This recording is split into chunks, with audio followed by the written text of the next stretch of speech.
सूर्योदय की सुनहरी आभा जब बादलों को चीरती हुई धरती पर उतर रही थी, तब एक दिव्य दृश्य प्रकट हुआ।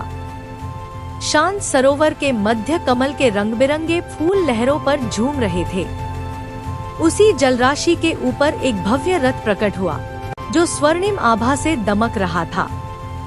रथ के मध्य खड़े थे मर्यादा और धर्म के प्रतीक भगवान श्री राम। उनके मुख पर तेज, हाथ में धनुष और नेत्रों में करुणा तथा संकल्प की ज्योति थी। रथ के ऊपर भारत का तिरंगा लहरा रहा था, मानो यह संकेत दे रहा हो कि धर्म, साहस और एकता ही राष्ट्र की सच्ची शक्ति है। श्री राम के चारों ओर देश के महान स्वतंत्रता सेनानी और वीर योद्धा खड़े थे। महात्मा गांधी शांत भाव से बैठे थे। उनके चेहरे पर सत्य और अहिंसा का तेज था। उनके पास लोकमान्य बाल गंगाधर तिलक और वीर सुभाष चंद्र बोस दृढ़ निश्चय के साथ खड़े थे। रानी लक्ष्मीबाई और भगत सिंह जैसे वीरों की आंखों में आजादी की ज्वाला स्पष्ट दिखाई दे रही थी। यह दृश्य कोई साधारण दृश्य नहीं था, यह भारत की आत्मा का प्रतीक था। सरोवर का जल देश की पवित्रता और कमल उसके विविध रंगों में बसी एकता को दर्शा रहे थे। श्री राम का रथ धीरे धीरे आगे बढ़ रहा था, मानो वह संदेश दे रहा हो कि जब जब अधर्म और अन्याय बढ़ेगा, तब तब धर्म की शक्ति राष्ट्र को मार्ग दिखाएगी।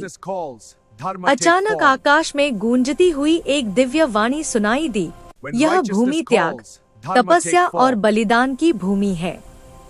यहाँ राम का आदर्श और वीरों का साहस एक साथ प्रवाहित होता है।